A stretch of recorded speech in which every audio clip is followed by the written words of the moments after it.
untuk hari ini kunjungan ke Wali Kota Bekasi, rapatnya konteksnya dalam hal apa spesifiknya? Iya, pertama kita berkomitmen menyelesaikan di hulu.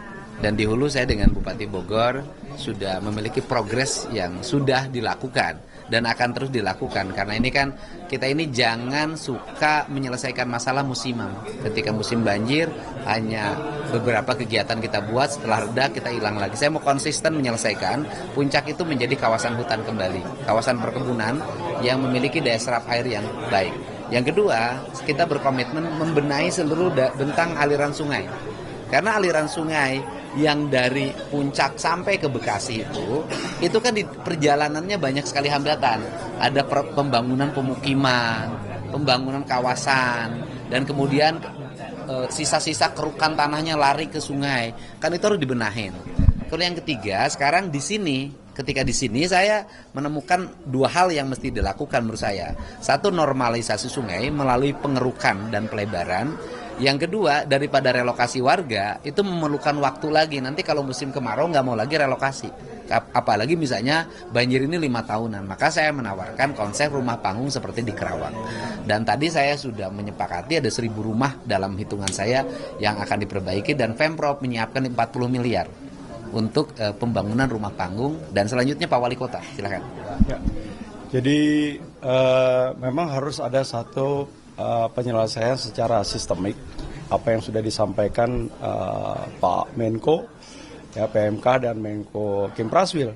Saya kira sejalan dengan apa yang hari ini Pak Gubernur lakukan. Ya, Pak Gubernur langsung action terkait dengan bagaimana menangani tata guna lahan yang ada di hulu. Pak Gubernur juga nanti akan mendorong pusat untuk membuat embung yang ada sebelum masuk ke Kali Bekasi. Nah, kemudian terkait dengan tentu warga, seperti apa yang disampaikan oleh Pak Menteri Perumahan, bahwa akan ditawarkan untuk melakukan relokasi. Tentu banyak cerita yang kemudian banyak hambatan. Ya, terkait dengan rumah adalah cerita, rumah adalah kenangan, rumah adalah sesuatu yang jiwa raga. Rumahku adalah surga. Nah, rumahku adalah surgaku, ya. Jadi artinya salah satu solusinya adalah membuat rumah panggung. Nah, ini tentu pemerintah akan memberikan subsidi. Tadi konsepnya Pak Gubernur adalah kita akan membangunkan rumah itu gelagarnya sampai 2,5 meter.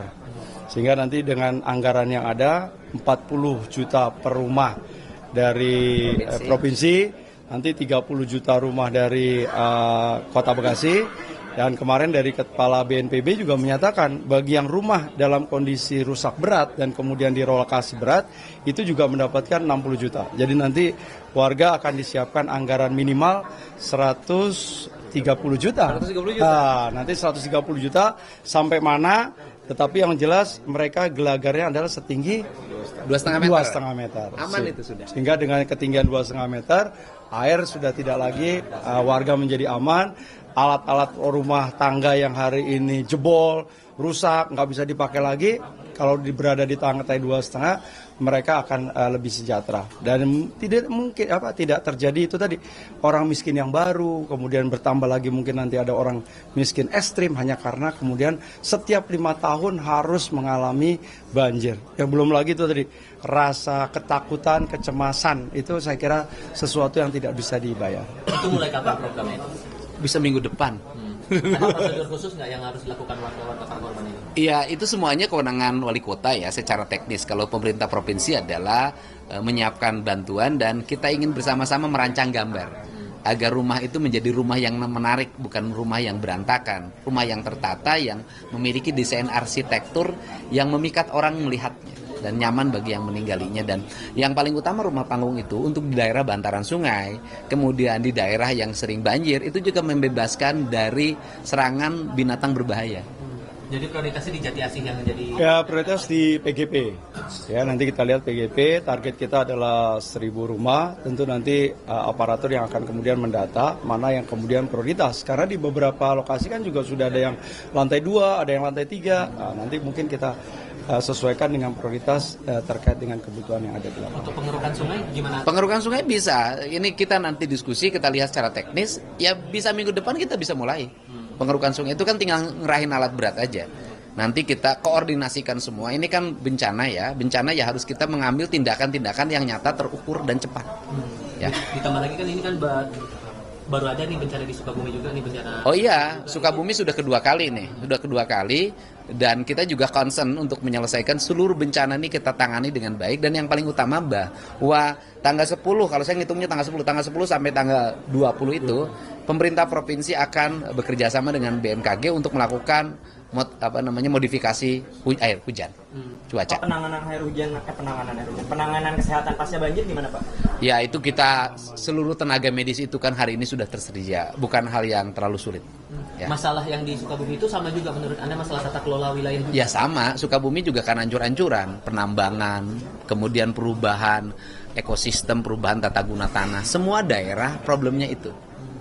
Cuman gini, kalau orang gunung kehilangan gunungnya, ini kan orang Bekasi kehilangan rawaknya, itu aja bedanya. Pak, untuk itu penggunaan anggaran di perbaikan rumah yang ada di sana itu butuh anggaran berapa ya sekiranya untuk yang 1.000 rumah tadi? Ya kalau ingin ideal satu rumah 150 juta itu udah bagus loh. Berarti 150 miliar. Gitu loh, nggak ada soal. Dan kemudian nanti nggak boleh sendiri-sendiri, misalnya 30 juta ukurannya sekian, bentangnya sekian, ketinggiannya sekian.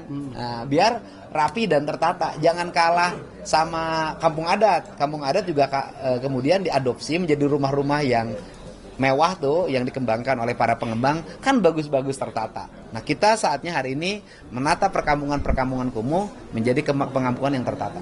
Pak, ini kan Bekasi kan menjadi role model untuk penanganan banjir di Jabodetabek. Terus dari Pemprov sendiri menanggapi hal itu seperti apa? Iya, kalau menurut saya sih penanganan banjir hari ini relatif untuk di Jabar ya, relatif sigap. Para wali kotanya sigap, para bupatinya juga sigap, dan saya mengorkestrasi mereka dalam setiap hari, serta terus memberikan motivasi. Dan hari ini juga kita berucap terima kasih ya, teman-teman warganet juga memberikan supporting.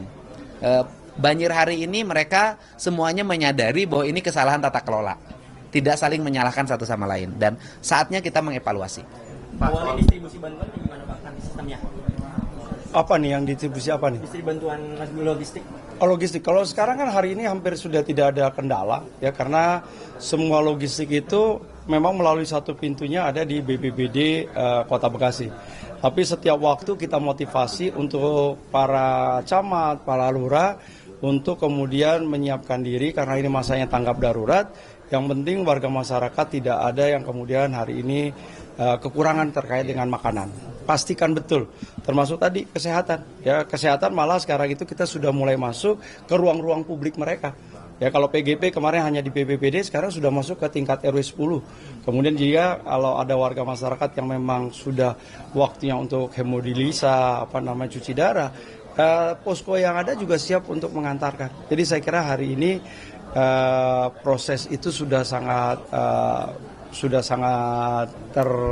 terdistribusi. Yang paling penting adalah juga keikutsertaan para RT dan RW untuk juga mengecek dan memastikan bahwa anggota warganya mereka betul-betul kita layani dengan baik. Kalau untuk soal ketersediaan sampai hari ini rasanya sampai 10 hari yang akan datang sampai masa tanggap darurat ini selesai, saya kira masih cukup. Pak Wali, terkait rumah yang rusak di Kota Bekasi akibat banjir, berapa sih Pak jumlah keseluruhannya Pak? Kemarin tadi baru terakhir itu Pak Lintang berapa? Rumah? 1.400-an rumah. Ya, dan itu terdiri dari 3 kategori, ringan, sedang, dan juga berat. Berarti hanya 1.000 rumah yang di PGP yang dilakukan perbaikan apa seperti apa Pak? Ya, kalau 1.000 rumah itu kan karena kemudian kita ingin membentuk satu komunitas tadi.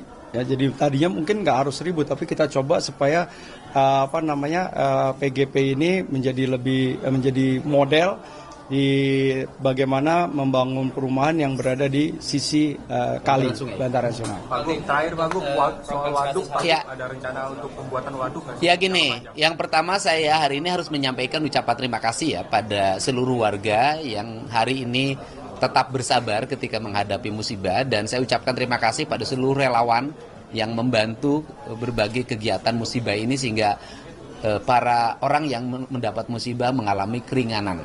Yang kedua juga saya ucapkan terima kasih pada jajaran TNI Polri yang memberikan supporting terus berbagai kegiatan sehingga seluruhnya bisa berjalan dengan baik. Terus kemudian pembangunan waduk itu kewenangan Kementerian PUPR. Gitu loh. Itu kewenangan Kementerian PUPR. Nah, kan sudah ada dalam perencanaannya. Dulu ada waduk yang akan dibangun dengan nilai 10 triliun. Nah, 5 triliun adalah pembebasan. Konsepnya ada 8 sepanjang 8 waduk ya. Ada 8 waduk. Nah, kemudian 5 triliun lagi ditangani oleh pemerintah kabupaten, kota, dan provinsi. Nah, waktu itu pemerintah provinsinya tidak menyanggupi menyiapkan dana 5 triliun untuk melakukan pembebasan. Nah, hari ini kita akan menyanggupi. Ya, dilakukan secara bertahap. Nanti kita berembuk hari ini Bupati Bogor, Wali Kota Bekasi, sama Bupati Bekasi, sama Bupati Kerawang. Nah, kan ini juga Wali Kota Depok. Nanti kita bersama-sama berembuk. Nanti secara bertahap kita lakukan pembebasan agar ke depan kita sudah nyaman lagi. Mulai kapan Pak rencananya Pak? Kita teralokasikan mulai tahun ini anggarannya. Ya. Kang Emul, untuk yang program 100 hari nanti di 27 kota kabupaten akan menjadi fokus penanganan banjir. Saya nggak ada program 100 hari itu. Pokoknya saya mah program 5 tahun harus berhasil itu aja. Pak, nilai ininya berapa Pak dari waduk itu? Apakah yang sama? 10 triliun. 10 triliun. Ya. Kang, mau konfirmasi, ini yang beredar video kemarin Akang nangis yang di area puncak itu apa sebetulnya terpikir sampai akhirnya? Oh iya, saya mungkin orang yang ngerti sebagai orang Sunda ya, yang orang Jawa juga sama, yang ngerti ajaran leluhur dia akan nangis. Karena bagi orang Sunda dan orang Jawa, gunung itu sesuatu yang sakral. Gunung itu sesuatu yang dihormati karena dia adalah sumber dari kehidupan. Dari gunung itu lahirlah air. Dari mata air lahirlah kehidupan. Ada danau, ada sawah. Kemudian itu lahir jadi kehidupan manusia. Makanya lambang orang Sunda dan orang Jawa itu sama. Lambang ritualitasnya itu tumpeng. Tumpeng itu mancit ke atas. Maca ke atas, satu itu tunggal ya. Bahasa itu. Kemudian ke bawahnya banyak makanan.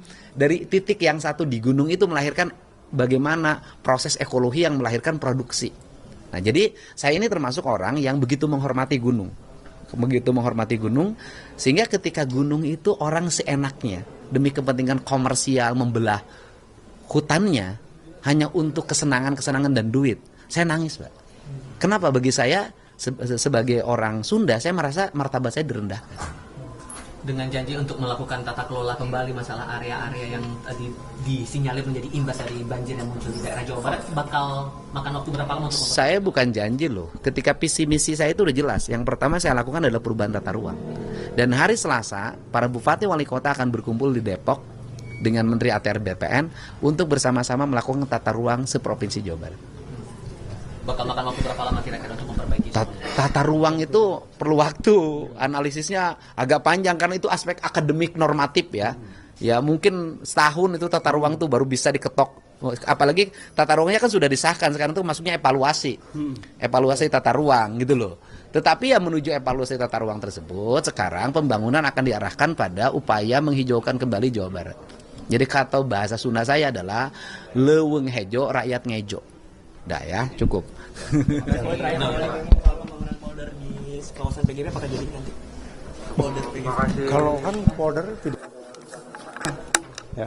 Kalau di sana itu yang tadinya memang kalau itu kemudian bisa direlokasi, baru kemudian dijadikan polder. Nah hari ini kita konsepnya kan berbeda. Pak Gubernur menyatakan bahwa yuk kita bangun rumah-rumah yang ada di PGP, tapi dengan ketinggian lebih dari 2,5 meter. Jadi rumahnya bentuknya panggung, bawah kosong aja itu 2,5 meter, baru kemudian di atasnya adalah bentuk bangunan yang akan dihuni oleh warga masyarakat. Jadi relokasi akan dibangun rumah. Nah makanya jadinya keputusannya adalah tidak dilakukan relokasi, tapi justru rumah-rumah yang ada kemudian kita bangun pembangunan kembali. Kenapa memilihnya PGP? Karena dia yang paling parah di antara seluruh kondisi yang ada. Ya, karena memang posisinya dia posisi yang paling rendah di antara perumahan-perumahan yang hari ini terkena dampak daripada banjir yang ada. Ya, tentunya ini akan terus bertahap. Ya, kalau misalnya PGP selesai, mungkin yang ada di bantaran-bantaran kali, ya kita lihat ya sampai sejauh mana kemudian daya dukung kolaborasi gotong royong menyelesaikan masalah pemerintah pusat, pemerintah provinsi dan juga pemerintah Kota Bekasi. Berembuk sama warga ini mulai kapan Pak? Berembuk sama warga. Kan baru diputuskan hari ini. Ya, mudah-mudahan kalau sudah dalam situasi yang kita tenang, rumahnya udah bersih, baru kita akan lakukan data dari rumah ke rumah dan kemudian tentu kita juga akan menentukan prioritas. Ya, dimulai dari yang paling kondisi yang paling membutuhkan. buat penegasan aja Pak, berarti alurnya nanti akan berembuk itu bersama dengan pihak kecamatan juga, koordinasi dengan mendata warga-warganya. Justru pasti yang paling utama pasti kecamatan dan kelurahan, kemudian menempatkan RT RW, kemudian secara faktualnya kita lihat kondisi real yang ada hari ini. Pak, berarti tidak menutup kemungkinan wilayah-wilayah lain akan menjadi. Oh iya, kalau ini dianggap berhasil kita akan lakukan secara bertahap tentunya. Ya, ada Pak Bupati. Terima kasih Mas. Terima kasih Pak.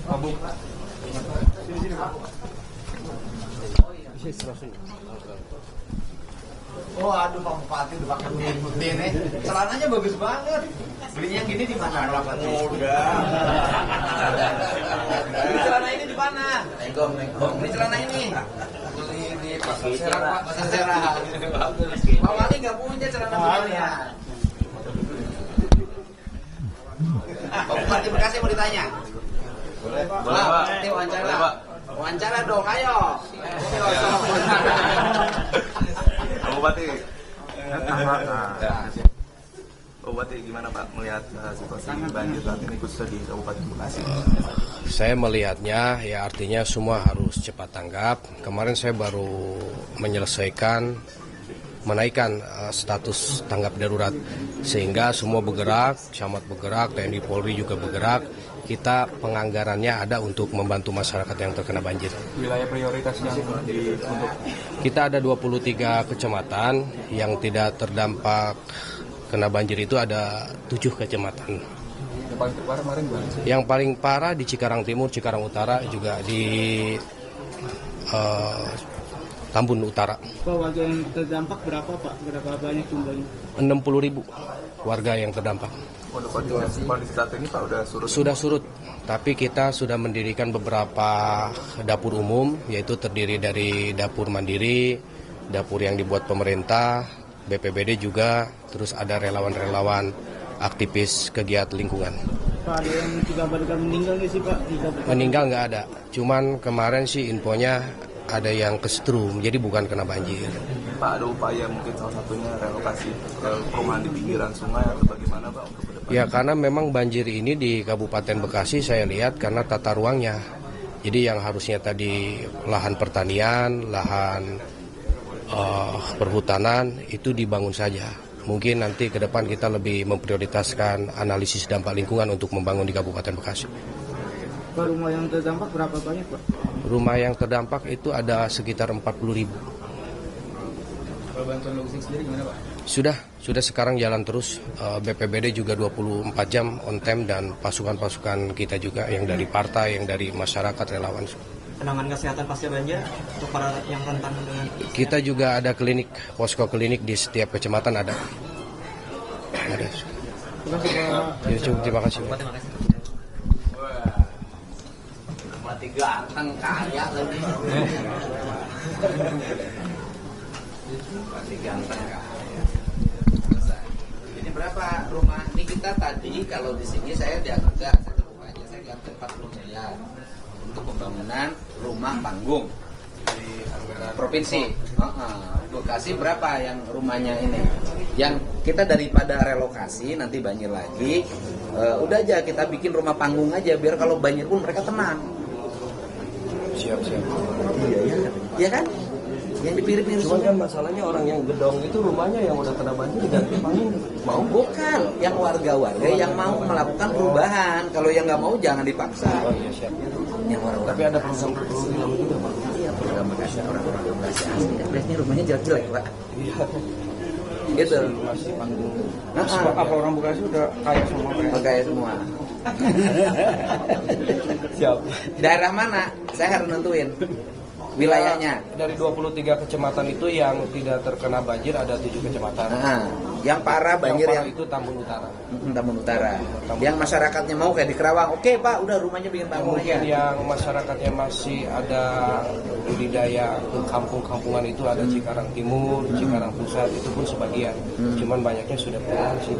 Karena kan di Kabupaten Ini juga di kota. ada jalan ini jalan air gede itu kayak Cibeet. Nah itu Meluap Pak. yang jalan ya ini yang dilewati Sungai Cibeet. Iya Cibeet. Ada berapa rumah? Se-Kabupaten Bekasi datanya kemarin 40.000 lebih rumah yang terkena. Yang miskin-miskinnya ada 1.000 lah ya. Perkiraan lebih. Ya, aku mau bantu. Ya. Udah saya 40 miliar juga. Ya. Terima kasih. Oke ya. Udah, saya berarti 120 miliar ke 3 kabupaten kota. Tambahin Mas ya. Iya. Sama ini Pak Gub, kemarin saya udah bicara dengan beliau, tapi memang mekanismenya belum jelas nih. Kan kita ada, dulu itu kan pemisahan itu untuk... Mobilnya udah dalam Pak, ini ada rekam Pak. Oh iya. Di ruangan Pak. Ruangan saya apa di ruangan Pak Wakil? Di sini aja lah.